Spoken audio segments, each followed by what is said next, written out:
Hi friends, welcome to daily sentence. இந்த வீடியோவில் நம்ம என்ன பார்க்க போகிறோன்னா, நம்ம டெய்லி யூஸ் பண்ணுற சிம்பிள் வேர்ட்ஸ்லாம் எப்படி இங்கிலீஷில் ஈஸியாக பேசலான்னு ஒரு 10 சென்டென்ஸ் பார்ப்போம். வீடியோக்குள்ளே போகிறதுக்கு முன்னாடி நம்ம சேனலை சப்ஸ்கிரைப் பண்ணிக்கோங்க, பக்கத்தில் இருக்கிற பெல் ஐக்கானை கிளிக் பண்ணிக்கோங்க. அப்போ தான் நான் நெக்ஸ்ட் அப்லோட் பண்ணுற வீடியோ உங்களுக்கு வரும். டீ போடு. Make some tea.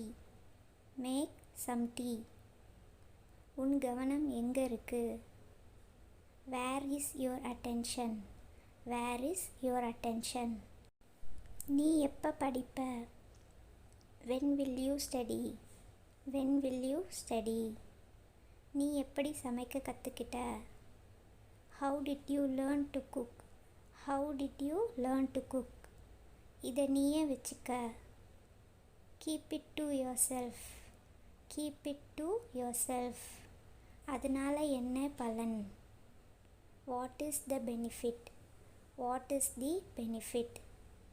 அவனுக்கு ஒரு வாய்ப்பு கொடு. கிவ் ஹிம் எ சான்ஸ். கிவ் ஹிம் எ சான்ஸ். எனக்கு திங்கக்கிழமை ஞாபகப்படுத்து. Remind me a Monday. Remind me a Monday. வலியை பொறுத்துக்க முடியுதா? Can you pier the pain? Can you pier the pain? உனக்கு இது தேவைப்படும். You will need it. You will need it. இந்த வீடியோ உங்களுக்கு பிடிச்சிருந்தா லைக் பண்ணுங்கள், கமெண்ட் பண்ணுங்கள், ஷேர் பண்ணுங்கள், மறக்காமல் சப்ஸ்கிரைப் பண்ணுங்கள்.